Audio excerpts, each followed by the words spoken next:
the representative of India.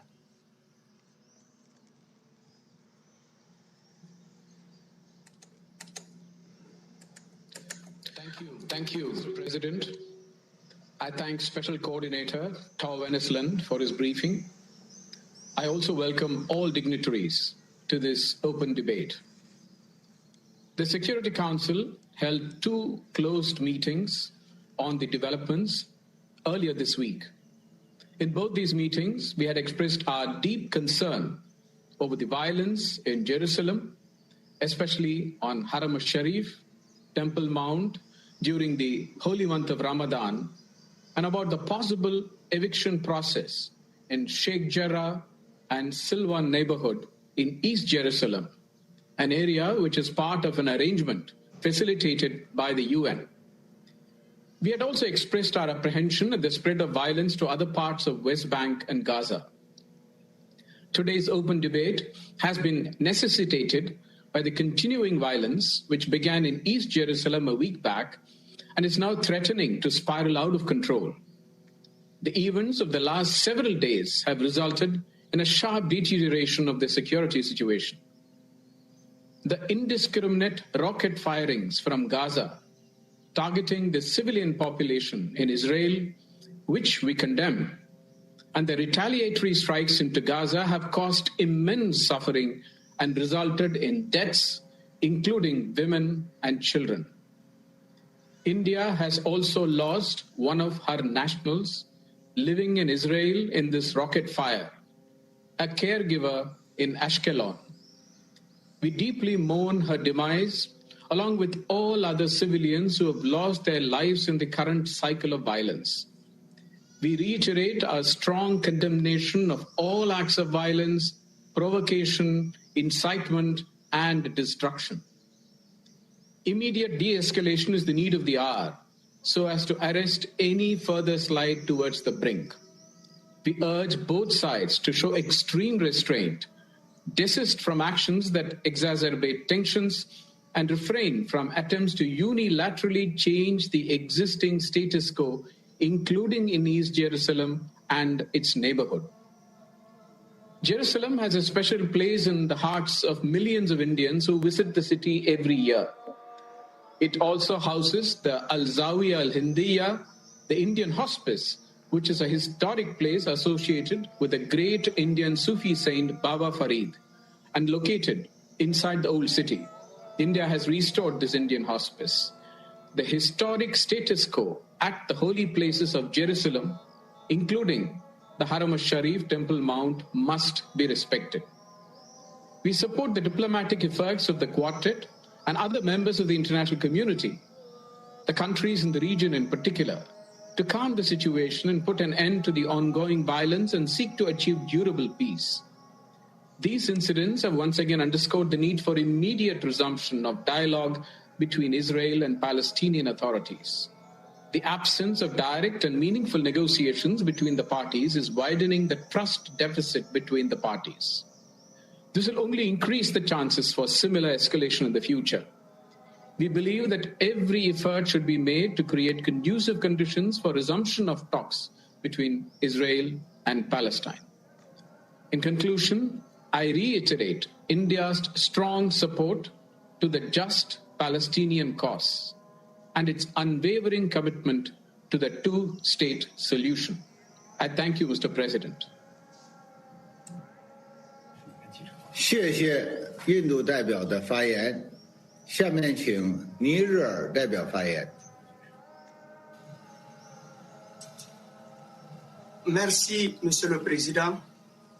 Je remercie le coordonnateur spécial, M. Tor Wennesland, qui pour la troisième fois cette semaine vient de for the third time this week has given us an extremely enlightening briefing on the situation in the occupied Palestinian territories. I also thank him for all his efforts to halt the current violence in Palestine. I should also like to thank the Secretary General for his tireless efforts and for his participation in today's meeting. I also welcome the presence of the distinguished ministers and representatives of the countries concerned by this crisis. President, from one session and meeting to another, the news reaching us from occupied Palestinian territory see us edging further and further away from peace perspectives, pursuant to the consensus of the international community on the creation of a Palestinian state living alongside Israel in peace and security. Niger remains deeply concerned by the recent developments, with a resurgence in violence between Israel and Palestinians and the outbreak of intercommunity violence in Israel itself.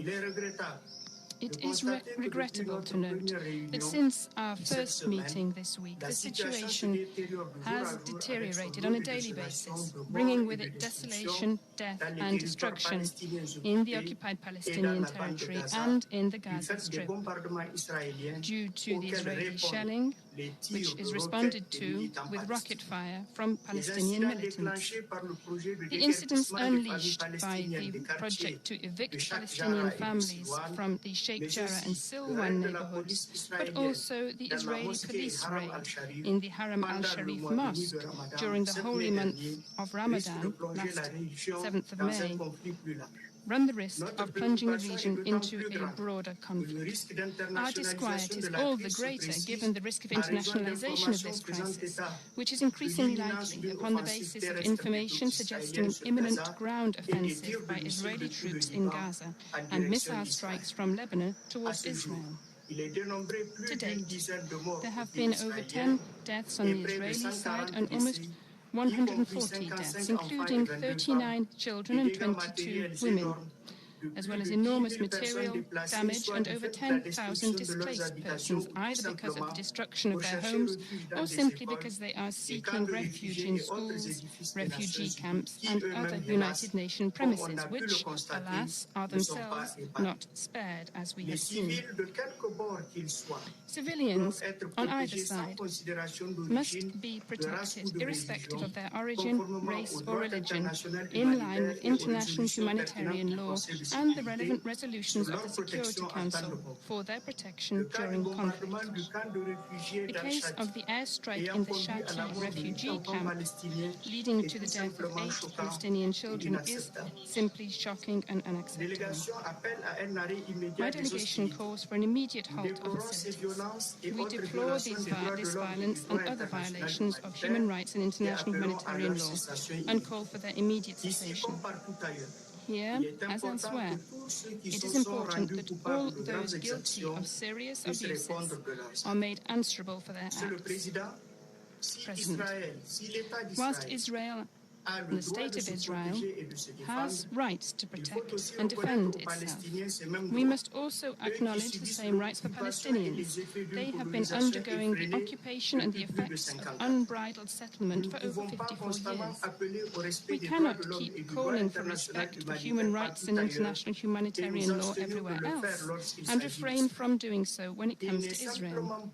It is simply not logical for defenseless populations living under the yoke of brutal occupation to resign themselves to eternally sitting back and waiting in the face of the inertia of the international community. President, just as we cannot cure a disease by tackling its symptoms, we cannot resolve the Israeli-Palestinian crisis merely by stopping the current violence. How many times have we already done that? The real solution is to bring Israel to halt its policy of settlement in the Palestinian territories, with its share of confiscation, eviction, destruction and bullying and humiliation of all kinds. The true solution, I say, is to have the courage to establish the conditions to allow for an independent, viable Palestinian state within the 1967 borders, living side by side with Israel and with East Jerusalem as its capital, pursuant to the relevant resolutions of this Council and the General Assembly.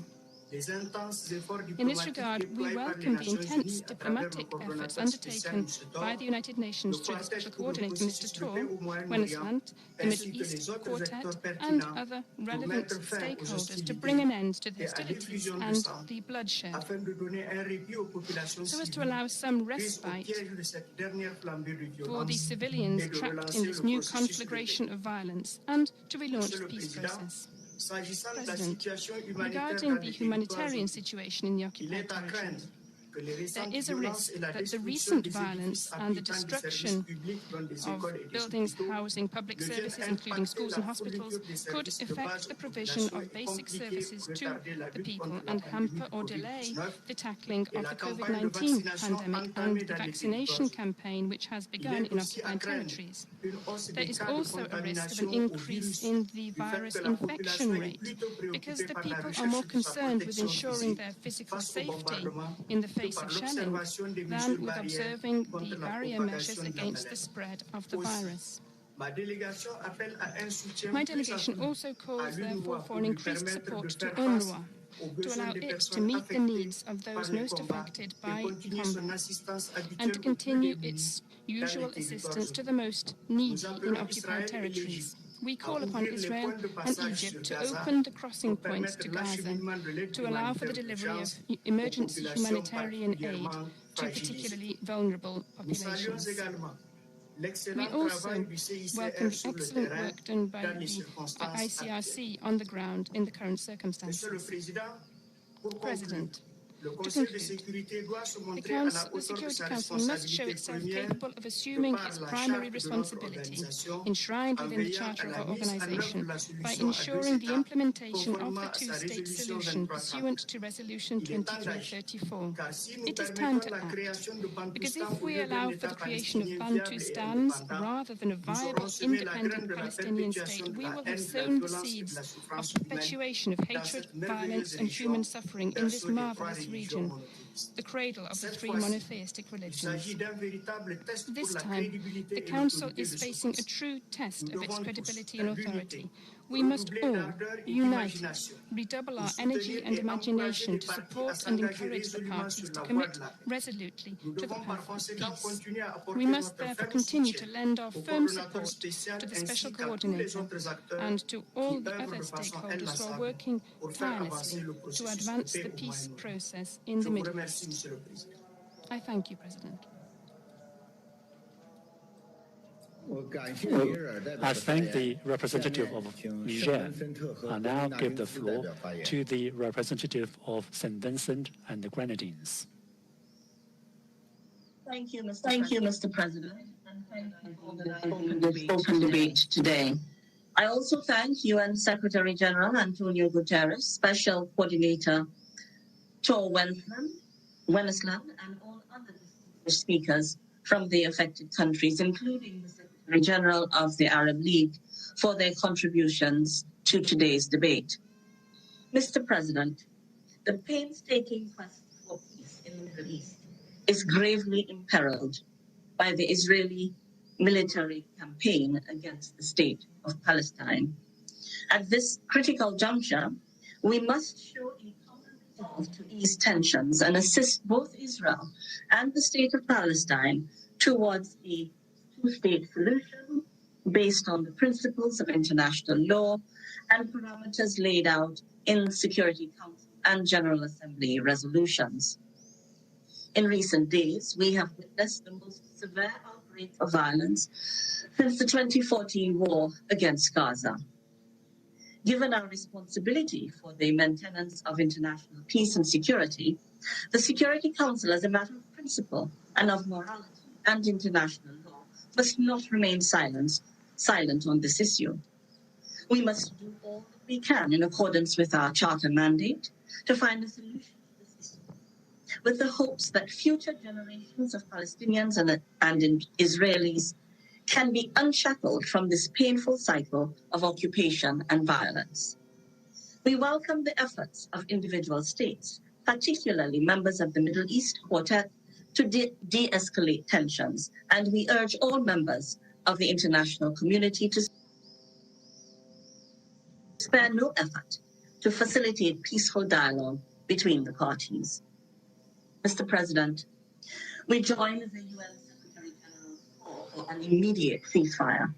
The recent airstrikes targeting the civilian population in the Gaza Strip, which have killed over 180 Palestinians, including children, and injured some 1,200 others, are unacceptable.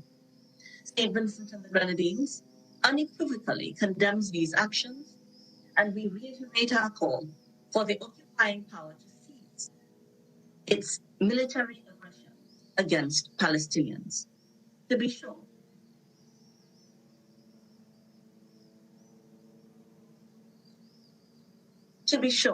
we also sympathize with the families of those who died in Israel. Furthermore, we believe that international law of civilians must be upheld, and that those responsible for breaches of such law should be held accountable for their crimes. The right to self-defense cannot close the wrong party that fired the first shots and is using military capability far beyond that of the weaker party. Let us remember that Palestinians do not have shelters or protections to wait out the hail of airstrikes. This council is their only protection. International law is their only protection, and we are failing them. We are alarmed by the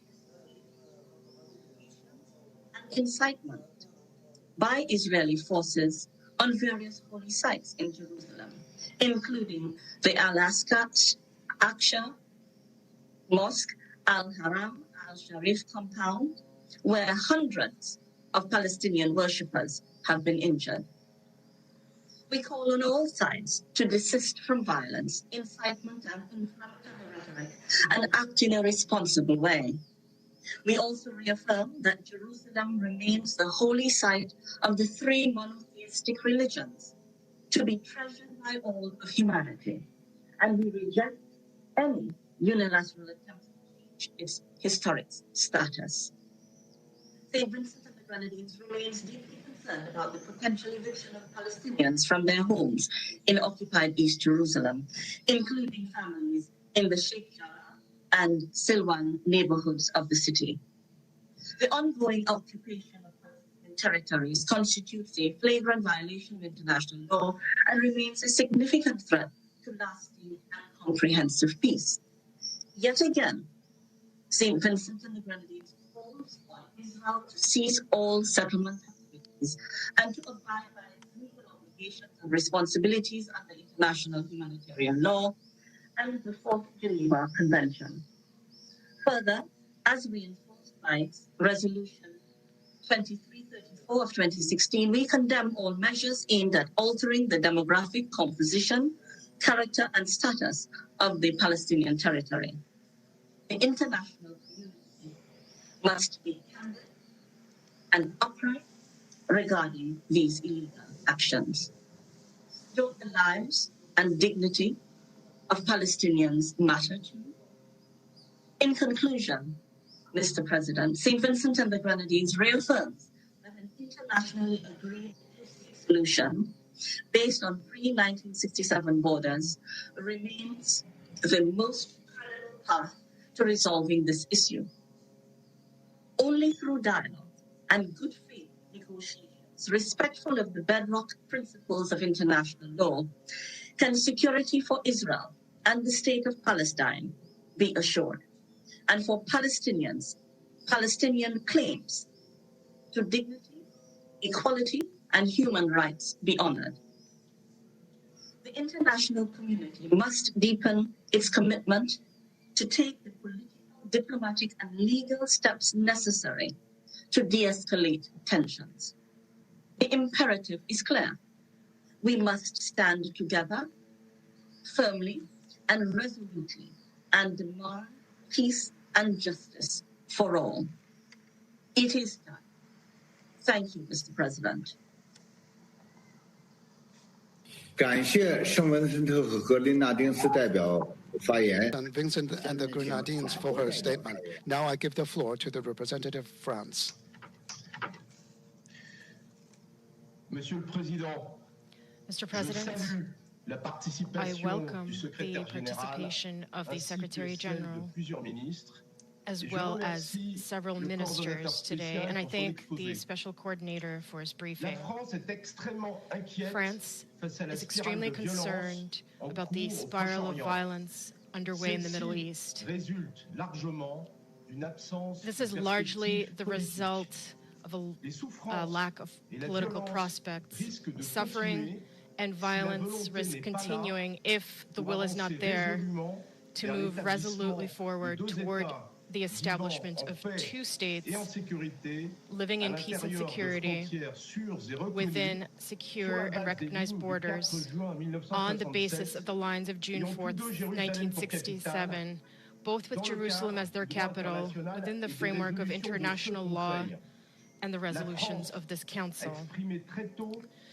France expressed its concern very early on regarding the tensions which emerged starting in April in the Old City of Jerusalem and in Sheikh Jarrah, and the risks linked to the acceleration of settlement activity in the occupied territories, including East Jerusalem.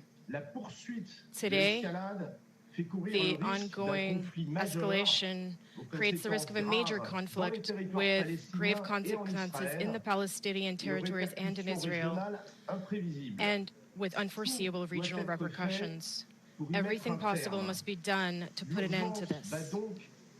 It is therefore urgent to end the hostilities immediately, as was said by the Secretary General. We are particularly worried about the high number of civilian casualties on both sides, especially children. Our thoughts today are with their families and loved ones. We strongly condemn the firing of rockets at Israel, responsibility for which has been claimed by Hamas and other terrorist groups. This is unacceptable and must stop immediately. This indiscriminate fire is contrary to international humanitarian law, and it puts the Israeli population in grave danger. And I reiterate that France will never compromise on Israel's security. France recognizes Israel's rights to self-defense, but it calls on the Israeli authorities to exercise the utmost restraint.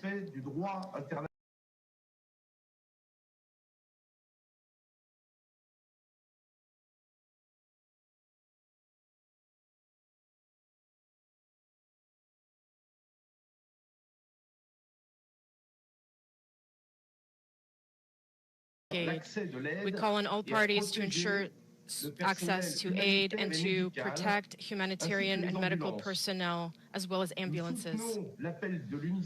We support UNICEF's call to act to protect children, and we also call for the protection of journalists and for full respect of freedom of the press. The ongoing clashes in East Jerusalem and the West Bank, as well as those in Israel, are of great concern. All provocative statements and calls to violence must stop. We call on all parties to exercise restraint. Measures to restore calm in Jerusalem must continue. This includes full respect for the 1967 status quo in the holy sites, and the end of all settlement activities, including the eviction of Palestinian families from East Jerusalem, including Sheikh Jarrah, which is contrary to international humanitarian law. We condemn settlement activity in all its forms. Finally, the rocket fire from southern Lebanon and from Syria is a particularly worrying development. We warn everyone of the regional consequences of an escalation in northern Israel. France has stepped up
escalation we are witnessing once again underscores the urgency of relaunching the peace process by promoting the resumption of negotiations between the parties.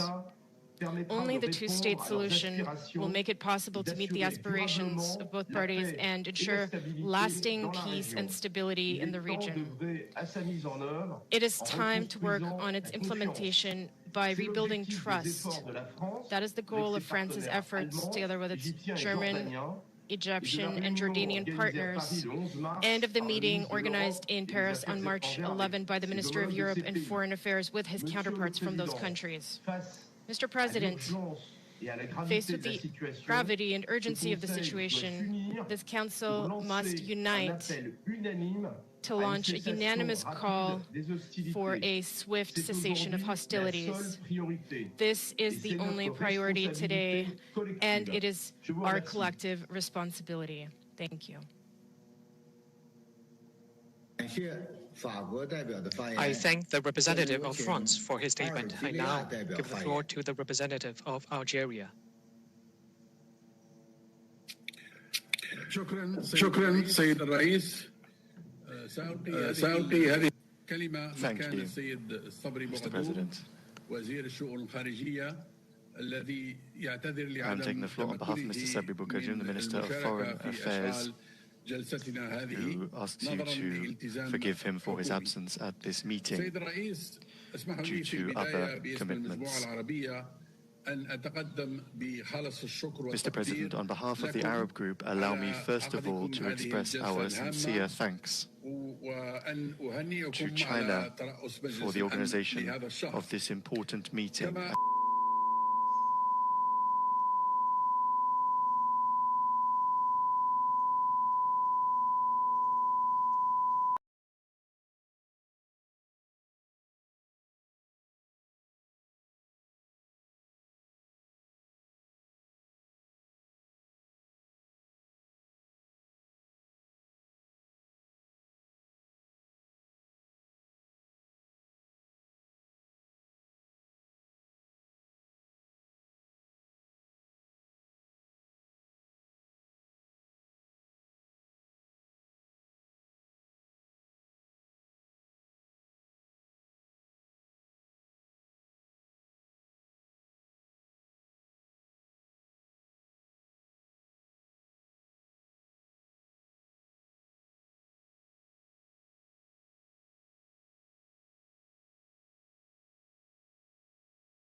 我感谢阿尔及利亚代表的发言。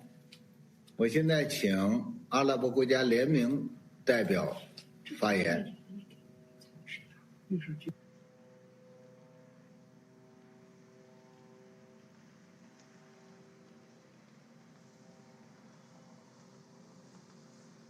We can't hear you, Ambassador. Could you check your microphone, please? السيد الرئيس، السيد السكرتير العام، اسمحوا لي أن أستهل بياني بالإعراب عن تقدير جامعة الدول العربية العميق للجهود المضنية التي قامت وتقوم بها جمهورية الصين الشعبية وبعثتها الدائمة أثناء رئاستها الحالية لمجلس الأمن، سعيا نحو قيام مجلس الأمن بدوره المنشود في حفظ ورؤية واقعية لمدى قدرة النظام الدولي متعدد الأطراف على التعامل مع هذا الموقف، خاصة وقد فشل مجلس الأمن في مجرد اعتماد بيان صحفي في الأيام الماضية يؤكد فيه على مبادئ الشرعية days where it could emphasize principles of international legitimacy, a statement that would seek to strike the missing balance between the wanton occupation force that is using all its military might and absolute international protection on the one hand, and on the other, Palestinian people occupied demanding its inalienable rights, most notably of which the right to establish its free independent state with East Jerusalem as its capital. A people who seek to maintain its right to its land until direct negotiations between the Palestinian and Israeli sides have resolved those issues. For the assessment, the Security Council should openly and candidly answer a few critical questions to help the Council and to help us in the League of Arab States to better address the situation. The most important of these questions are not the UN rules on the protection of civilians in armed conflicts applicable on the civilian Palestinian people who have been attacked and denied access to their Islamic holy sites to observe its Islamic traditions in Haram al-Sharif during the blessed month of Ramadan? Or these rules are only applicable to protecting the Israeli settlers by the Israeli forces as they capture Palestinian lands and attack unarmed Palestinian civilians in Al-Aqsa Mosque and Sheikh Jarrah, Silwan, and other neighborhoods occupied, whether in the occupied Palestinian territories or in Jerusalem and beyond, in a flagrant violation of Security Council Resolution 2334 of 2016, which prevents such forceful migration or displacement. Doesn't the current situation warrant that the Security Council and the Secretary General and other UN bodies to invoke and operationalize the principles of responsibility to protect and human security agreed in 2005? Shouldn't they be enforced to protect the Palestinian people from the wanton aggression by the Israeli occupying power? Or these principles are applicable only to the Arab peoples and their brotherly African and Latin American or Asian peoples, to subject them and their leadership to sanctions regimes and to create coalitions to militarily attack them? Would Israel remain forever out of the scope of international accountability for all crimes committed against the Palestinian people? Israel is continuously provoking and attacking the Palestinians and destroying the infrastructure of Palestine to serve Israeli internal electoral interests and vested personal interests of particular Israeli leaders at a time when Israel is provoking Palestinian resistance movements to respond militarily and seeking to use this spiral of violence and counter-violence as a pretext to maintain and expand the scope of aggression and as a justification to capture more Palestinian land to execute its occupation plans or implement initiatives presented in the past years and have been rejected by Arab countries and the international community as they run counter to international legitimacy, international law, and the UN Charter. Does not the Security Council's inaction to operationalize and reconfigure the quartet to the ministerial level contribute to obstructing reaching the desired peace in the Middle East under international auspices through direct negotiations between the Palestinians and Israeli sides, up until we reach the holding of an international conference requested by Abu Mazen to be convened under the auspices of the United Nations? Doesn't the disregard on the part of the Council to Israel's arrogance as it denies residents of Jerusalem to vote in Palestinian presidential and legislative elections, thus leading to the postponement of those elections? All of this is obstructing reaching the right democratic frame Palestine is seeking to put in place as a foundation to a new era for action and serious negotiations. Where is the Council in relation to protecting Islamic and Christian holy sites and the occupied Arab territories, the sites that are subject to ferocious attacks by Israeli forces that provoke the sentiments of Muslims and Christians all over the world, despite the tremendous efforts by Jordan, Saudi Arabia, Morocco, and other sponsoring countries to protect these sacred sites? What's the position of the Security Council in protecting the freedom of media that is trying to transmit to the whole world the carnages committed by Israel on Palestinian territories at a time when the UN is calling for free access to information everywhere in the world?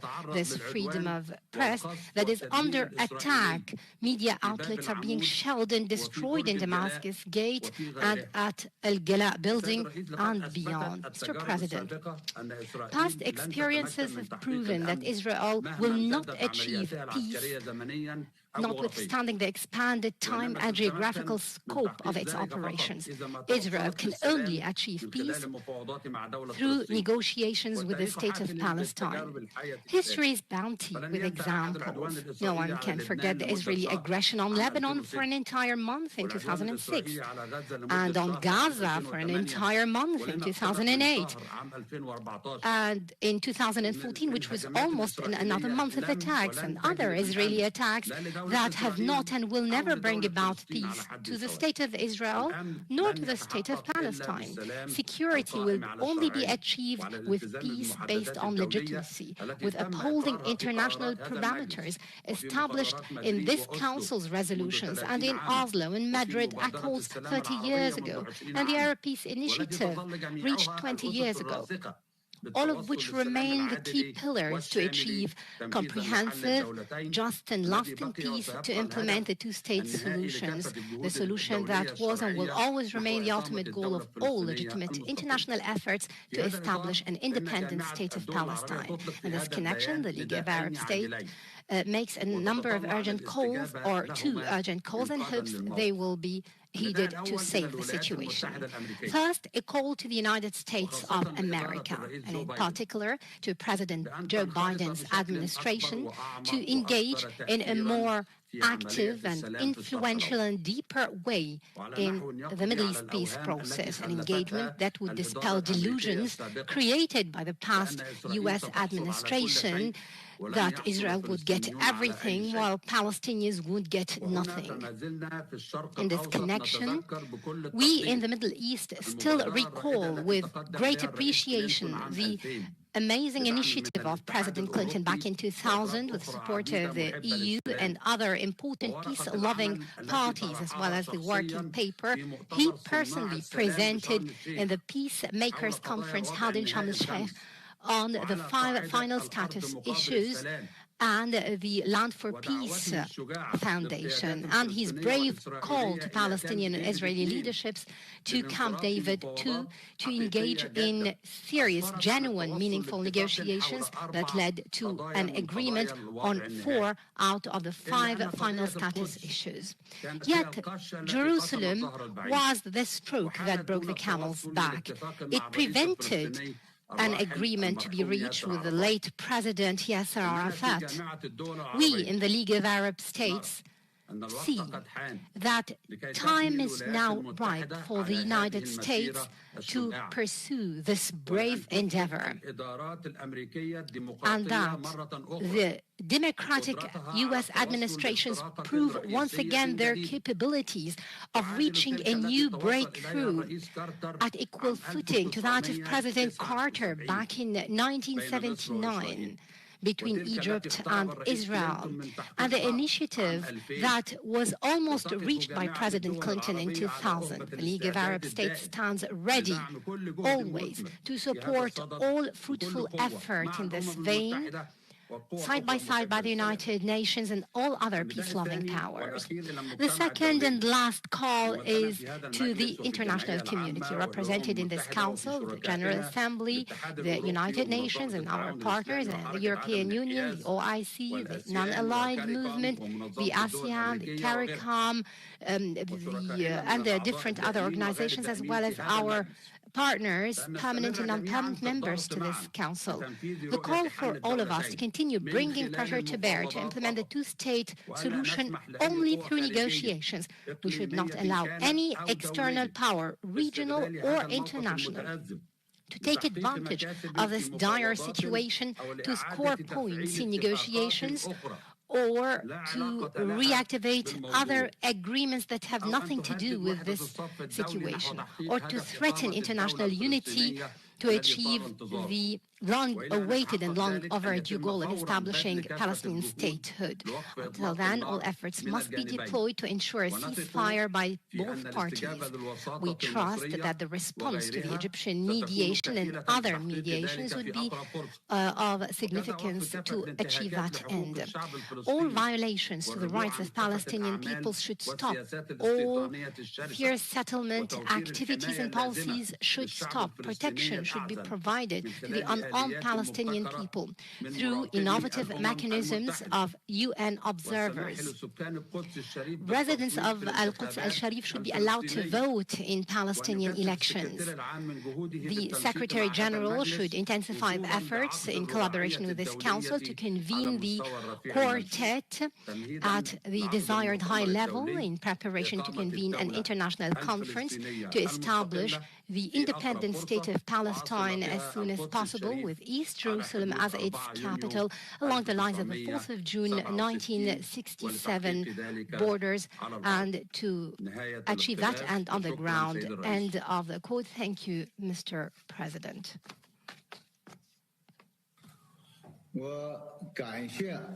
I thank His Excellency, the representative of the League of Arab, for his statement. There are no more names inscribed on the list of speakers. As President, I would like to thank you once again for your participation in the meeting and your statements. Judging from the discussions at today's meeting, members of the Council have overwhelming consensus on the current situation. The Security Council should speak with one voice on the current situation. Following this meeting, China, Norway, and Tunisia will, based on the discussion of this meeting, draft a press statement, and we will circulate it as soon as possible. We hope that all Council members can participate constructively in the consultations to ensure that the Security Council responds in a timely manner and fulfill its responsibilities. This is an open debate. Apart from statements, we have received 13 written statements. So I wish to remind those member states who wish to submit their written statements to the Secretariat to do so today. On the list of speakers. I declare the meeting adjourned. Thank you.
of an impending missile strike in Gaza.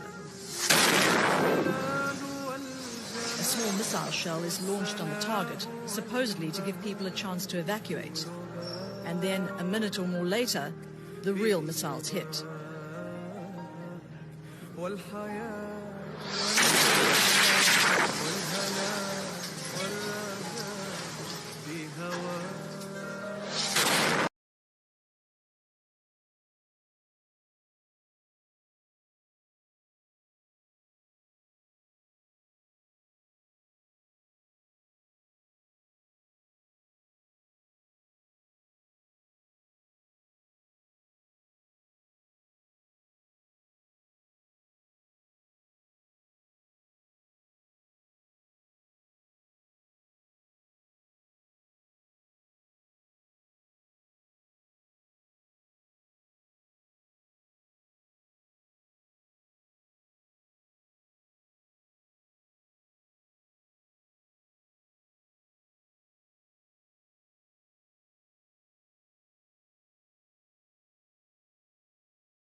زي الأطفال. يا عمري أنت بدكيش تموتي مثل الأطفال.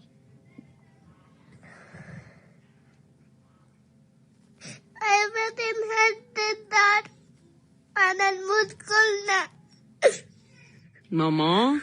ماما أنت خايفة من الموت؟ مش أنت قوية وقلتي لي إنه أنا قوية ومش خايفة من أي إشي بالدنيا؟ خلاص.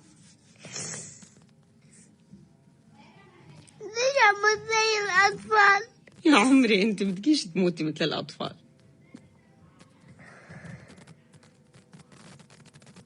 هيبقى نهد الدار.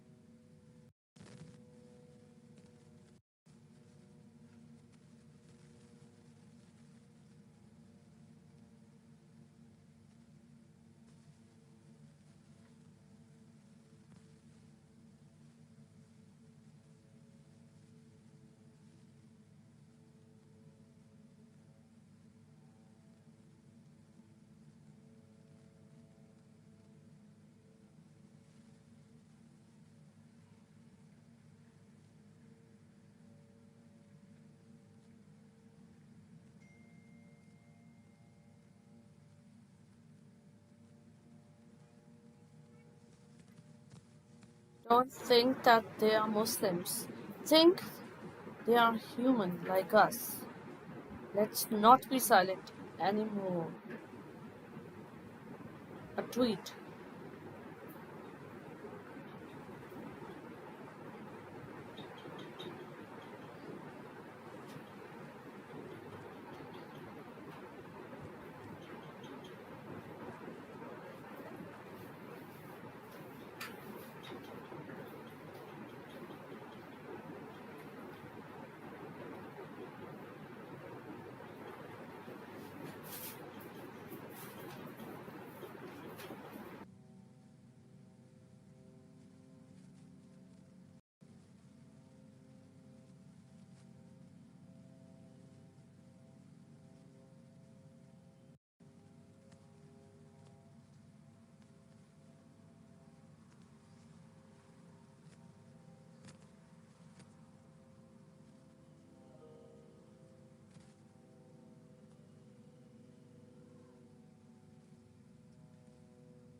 Here's another tweet. Oh Allah, help the innocent children. Ameen. Summa Ameen.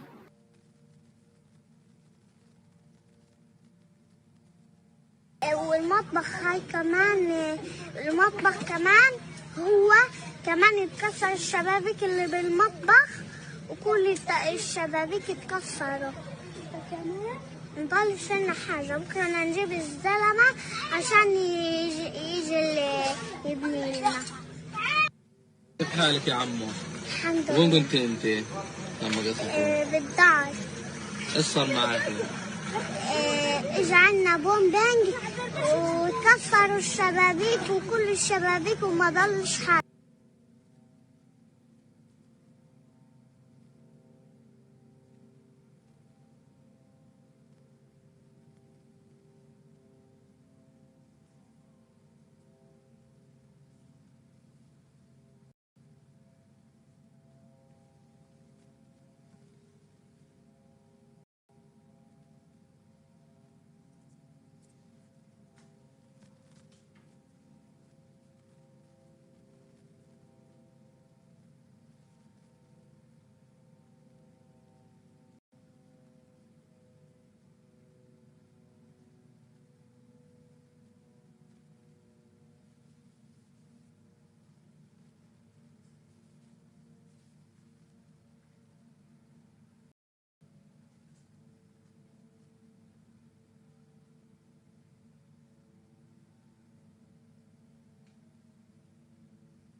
funding system allows the government to close Al Jazeera, wherever you are. and shut down construction sites.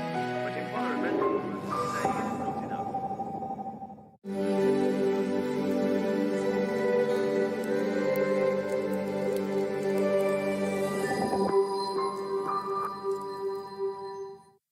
This is Al Jazeera.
It's an extract from a very important book containing the selected statements by Ayatollah Khamenei about Palestine.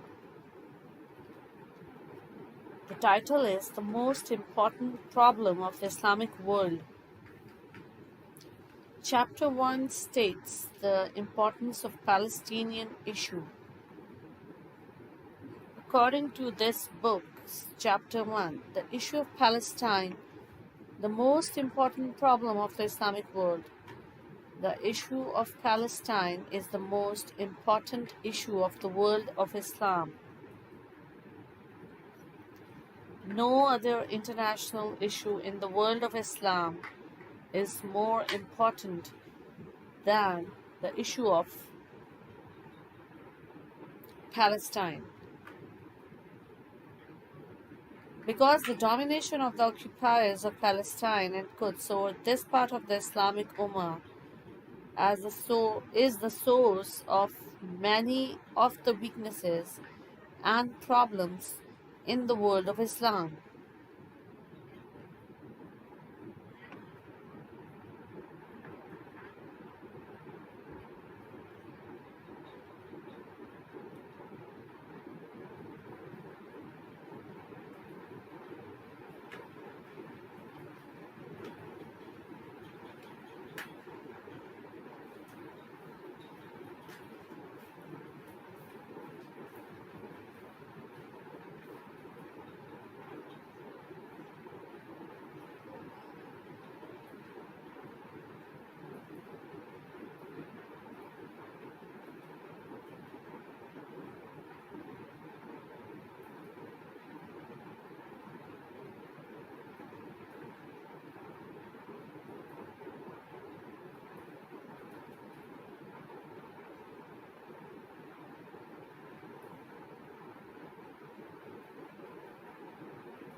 Beit al-Muqaddas, the main pivot.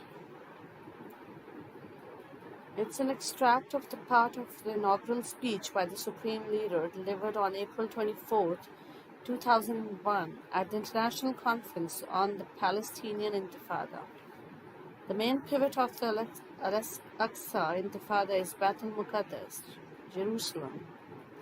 In other words, the spark that provoked the anger of the Palestinian people was the Zionists' affront to the Al-Aqsa Mosque having realized their great mission to safeguard the sanctity of one of the most sacred Islamic sites, the Palestinian people entered the arena of struggle against the Zionists, and relying on self-sacrifice, they started the sacred fire of struggle and resistance against the Zionist occupiers. Liberating Palestine, the goal of discussing the issue of Palestine. Regarding the issue of Palestine, the goal is to liberate Palestine and wipe out the Israeli government. There is no difference between territories occupied before and after the year 1967. Every inch of Palestinian lands is part of the Muslims' homeland. Any non-Muslim and non-Palestinian rule over Palestine is legitimate rule. As our magnanimous Imam Khamenei said, Israel must disappear. If Palestinian Jews accept Islamic rule, they may live in Palestine. It is not a matter of anti-Semitism. The problem is that a Muslim homeland has been occupied. If the heads of Muslim countries were not under the influence of global powers, they could achieve this. Unfortunately, they failed to do so.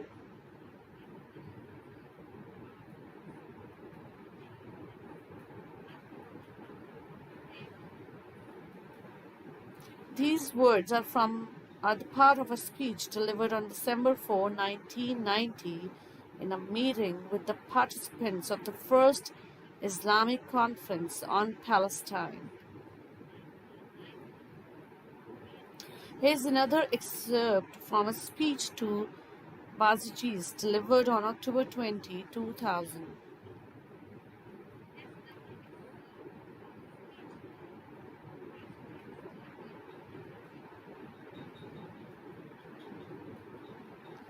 Palestine, part of the body of Islam.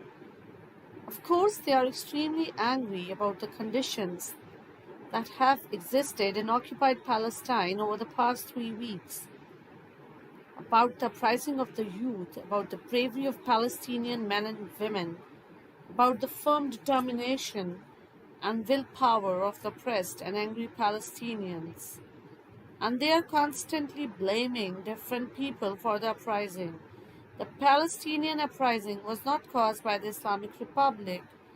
The Palestinian uprising was not caused by the people of Lebanon. The Palestinian uprising was caused by the Palestinians themselves. The Palestinian uprising and Intifada was caused by the sorrows and sufferings that had accumulated in the young generation who have stepped into the arena with hope and dynamism. Of course, we praise them. We consider them one of our own. We consider Palestine as part of the body of Islam. We feel that the Palestinian people and youth are our brothers, but they are the ones who push the Intifada forward.